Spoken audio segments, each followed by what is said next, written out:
लोकसभा चुनाव का बिगुल बज चुका है। ऐसे में मुजफ्फरनगर लोकसभा सीट पर समाजवादी पार्टी के विधायक पंकज मलिक और उनके पिता हरेंद्र मलिक लगातार सक्रिय हैं। इस समय पीडीए पखवाड़ा, जो समाजवादी पार्टी का एक पीडीए है, उसको पखवाड़ा यात्रा भी लेकर के जिले दर में घूम रहे हैं, गांव दर गांव लगातार मीटिंग कर रहे हैं, कार्यकर्ताओं को जोड़ रहे हैं।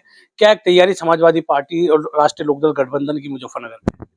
देखिए, गठबंधन के लोग मजबूती के साथ चुनाव लड़ने की तैयारी कर रहे हैं और 2024 में भारतीय जनता पार्टी का मुजफ्फरनगर में सफाया करने का पूरा प्रयास है और करेंगे। यहाँ की जनता गठबंधन के समर्थन में मन बना चुकी है। देखिए, उसका साफ साफ आप देख भी रहे होंगे भी, यहाँ 6 एमएलए हैं, 6 में से 5 आज गठबंधन के। जनता पूरा विश्वास जता रही है गठबंधन पर। गठबंधन के लोग लोगों के बीच में जाकर के काम भी कर रहे हैं। अभी समाजवादी पार्टी जो गठबंधन का हिस्सा है, एक पीडीए पखवाड़े का, जो आदरणीय अखिलेश यादव जी ने जो अभियान चला रखा है, पीडीए पखवाड़े के नाम से हम लोग जा रहे हैं। एक यात्रा लेकर के लोगों के बीच में जाते हैं, उनकी समस्याओं को सुनते हैं, उन्हें समझाते हैं कि पीडीए पिछड़ा, दलित, अल्पसंख्यक और वो हर जाति वर्ग का व्यक्ति जो सरकार की नीतियों से दूर है, सरकार से पीड़ित है, चाहे वो अगड़ा हो या किसी भी जाति का हो, हर पीड़ित की आवाज उठाने का काम पीडीए करेगा। आदरणीय अखिलेश यादव जी करेंगे। पीडीए की जो यात्रा है, किन किन गाँवों से होकर अभी तक गुजरी है, क्या उसका एक रेस्पॉन्स आपको मिल रहा है? मेरी विधानसभा में 28 सेक्टर हैं। अभी हमने लगभग 6 या 7 सेक्टर कवर कर लिए हैं और हर सेक्टर पे सेक्टर वाइज हम लेकर के जा रहे हैं। सेक्टर पे जाकर के सेक्टर प्रभारियों को, हमारे जो और अन्य पदाधिकारी हैं, उनको लोग बुलाते हैं, गांव के लोगों को बुलाते हैं, जिस गांव में कार्यक्रम होता है उनकी बात सुनते हैं और अपने संदेश को जन जन तक पहुंचाने का काम करते हैं। तो आप पीडीए यात्रा भी लेकर के निकल रहे हैं। ऐसे में लोकसभा चुनाव में समाजवादी पार्टी, राष्ट्रीय लोकदल का जो गठबंधन है, वो किन किन मुद्दों को लेकर जनता के बीच जा रहा है? आप भी लगातार मुजफ्फरनगर लोकसभा में क्षेत्र घूम रहे हैं, कैराना की तरफ भी आप जा रहे हैं। तो मुजफ्फरनगर लोकसभा के क्या क्या मुद्दे हैं जो वर्तमान में यहाँ सांसद है, 2 बार के सांसद है, मंत्री हैं, उनके कौन कौन से ऐसे काम है जिनको लेकर के आप जनता में जा रहे हैं कि वर्तमान सांसद ने ये काम नहीं किया? देखिए, यहाँ जितना काम होना चाहिए था इतना नहीं हो पाया। 10 साल से वो प्रतिनिधि जो सत्ता में बैठे हों और सत्ता के लोगों के डायरेक्ट टच में हों, मंत्री हों, वो आप उनसे पूछे क्या स्वास्थ्य के लिए कोई बड़ा काम उन्होंने किया? दिल्ली एम्स के चक्कर, गंभीर बीमारी में यहाँ के लोग काटते हैं और मुजफ्फरनगर छोटा जिला नहीं है, मुजफ्फरनगर बहुत बड़ा जिला है। यहाँ जब बीमारी होती है तो आदमी कांपता है, पैसे है नहीं, सरकारी में इलाज नहीं हो पाता। यहाँ आवश्यकता थी और हम कहते हैं अगर हमें कभी मौका मिला सरकार में रहने का तो हम एक बड़ा अस्पताल यहाँ ऐसा बनवाएंगे जो एम्स की तर्ज पे होगा। ऐसा कोई काम नहीं हुआ। शिक्षा के क्षेत्र में बता दीजिए कौन सा बड़ा काम हुआ? शाकुंभरी यूनिवर्सिटी बना दी सहारनपुर में, यहाँ बननी चाहिए थी। आपने बहुत अच्छा मुद्दा उठाया कि अभी ये लोगों का यह कहना है कि पहले मेरठ 50 किलोमीटर था, अब शाकुंभरी 70-75 किलोमीटर दूर जाना पड़ता है। लोगों को उल्टा लगता है कि मेरठ में, बहुत से लोगों से बात होती है तो कहते हैं मेरठ में ही ठीक था, इतनी दूर बना दी। अब मेरठ नजदीक है यहाँ से, मेरठ ये नजदीक है यहाँ से और यूनिवर्सिटी होनी चाहिए थी। ये तो बात करते थे, मेडिकल कॉलेज तो ले जाना चाहते हैं हर जनपद में, तो यूनिवर्सिटी नहीं खुल सकती थी? बड़ी यूनिवर्सिटी खुल जाती। अच्छा, कोई अच्छा ट्रेनिंग सेंटर, कोचिंग सेंटर कुछ नहीं है जिसमें युवाओं को खेल के प्रति परिपक्व किया जाए, या कोई ऐसा अभियान ये चला रहे हों जिससे नौकरी के प्रति, पहले नौकरी तो है ही नहीं, रोजगार तो ये दे ही नहीं रहे, बेरोजगारी को इतना बढ़ावा इन्होंने दे दिया। मेरा कहने का मतलब है कोई तकनीकी रूप से ऐसा ट्रेनिंग का कोई सेंटर बड़ा यहाँ नहीं खुल पाया कि जिससे लोग, कोचिंग सेंटर कोई नहीं खुल पाया जिससे बच्चे प्रेरित हों और उनको रोजगार मिलने की लाइन पे वो चले और रोजगार मिलने की संभावना पैदा हो। अभी आपने आरोप लगाया कि स्वास्थ्य के क्षेत्र में या शिक्षा के क्षेत्र में भारतीय जनता पार्टी ने, वर्तमान सांसद ने कुछ नहीं किया, लेकिन वो कहते हैं कि हमने सड़कों का एक पूरा जाल इस इलाके में बिछाया है। इस पर आपका क्या कहना है? देखिए, सड़कों की स्थिति बेहद खराब है। ये जिन मार्गों की बात करते हैं वो मार्ग इन्होंने नहीं बनाए।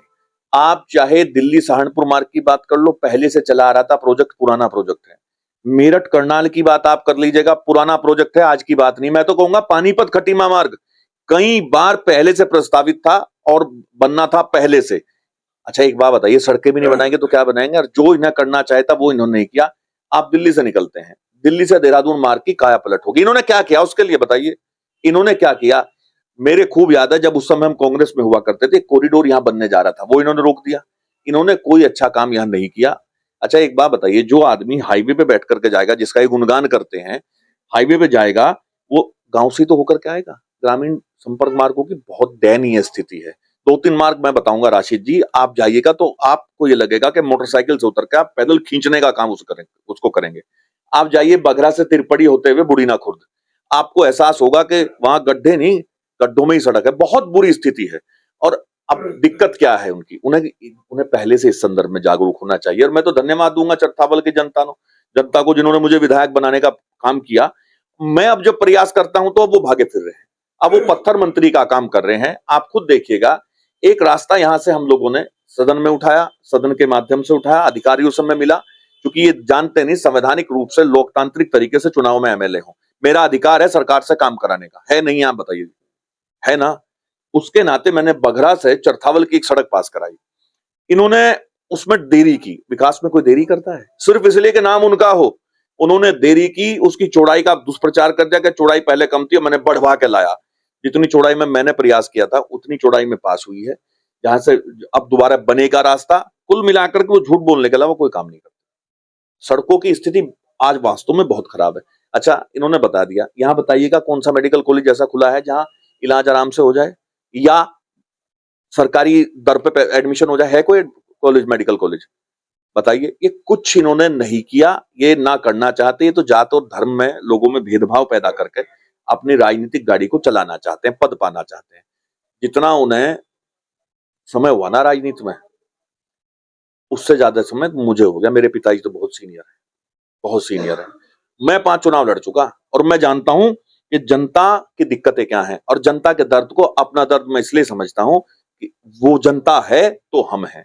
पार्टियां भी तब होती हैं जब जनता है। आज मुद्दा उन्होंने दे दिया हिंदू मुसलमान का, सत्ता तक पहुंच गए, लेकिन क्या किया उन लोगों को? जो पीड़ित लोग थे उनका क्या हुआ? आज मुकदमे आज भी झेल रहे हैं, बड़ी बड़ी भाषण देते हैं कि हमने मुकदमे निपटा दिए, कर दिया, वो कर दिया। एक मुकदमा ऐसा बता दीजिएगा जिसमें जनता ने पैसे ना दिए हों, अपनी पैरवी खुद ना करी हो। कुछ सज्जन लोग थे समाज के, अन्य समाजों के भी, जो लगे हुए थे, लेकिन इनका क्या रोल है कोई जानकारी किसी को है नहीं, ना इनके पास कोई तथ्य है, ना ये तथ्य की वाली बात करते हैं। अभी लोकसभा चुनाव की तैयारी कर रहे हैं, आप बूथ को मजबूत करने का काम कर रहे हैं, तो बूथ की क्या तैयारी आप किस लेवल से करें कि बूथ आपका मजबूत हो, समाजवादी पार्टी, राष्ट्रीय लोकदल गठबंधन के कार्यकर्ता बूथ पर मजबूती से टिके?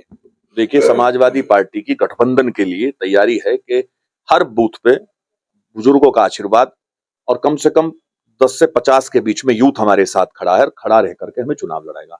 आज ऐसा कोई क्षेत्र नहीं होगा मुजफ्फरनगर लोकसभा का जहां समाजवादी पार्टी का, इस गठबंधन का, राष्ट्रीय लोकदल का आदमी एजेंट के रूप में या कार्यकर्ता के रूप में वहां नहीं खड़ा होगा। ऐसा कोई जगह ऐसी नहीं है। लोकसभा चुनाव की तैयारियां चल रही हैं, ऐसे में आप किस तरह से तैयारी करें? क्या एक मैसेज इस मुजफ्फरनगर लोकसभा के लोगों को देना चाहते हैं कि अगर वो समाजवादी पार्टी और राष्ट्रीय लोकदल का जो भी कैंडिडेट होगा उस पर भरोसा करें, तो आप किस तरह से उस पर खरा उतरेंगे?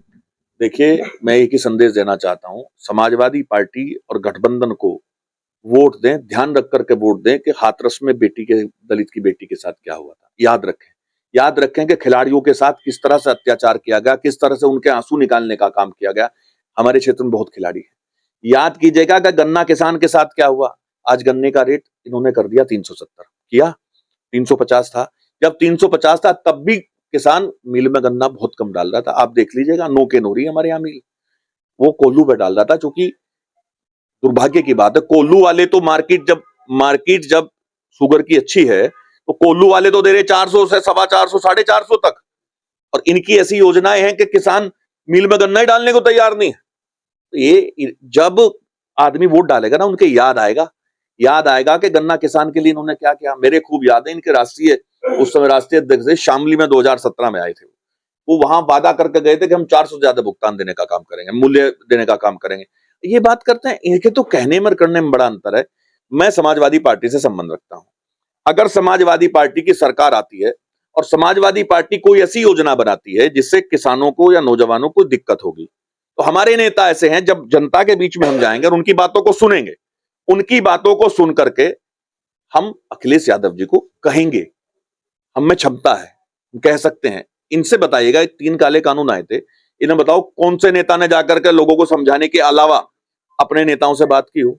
बताइए। एक बार नेताओं से बात नहीं की, ये नहीं कहा कि उसमें खामियां हैं। उसमें खामियां थी इसलिए जन आंदोलन हुआ, किसानों ने आंदोलन किया, किसान यूनियन ने आंदोलन किया, राष्ट्रीय टिकट वहां बैठे, जो उनके साथ हुआ देखा, ये वो भी इसी क्षेत्र के बेटे हैं, आपने सब जानते हैं। आप आंदोलन हुआ, उन्हें पीछे हटना पड़ा। ऐसे मुद्दे पे भी ये नेता नहीं बोल पाए तो काहे के नेता हैं? आप बताइए। अगर कोई ऐसी बात होगी, मैं खुलेआम कह रहा हूं, मैं समाजवादी पार्टी में हूं, समाजवादी पार्टी के नेता इतने बढ़िया, अगर कोई कमी उनकी किसी भी योजना में होगी तो हम जाकर के उन्हें कह सकते हैं।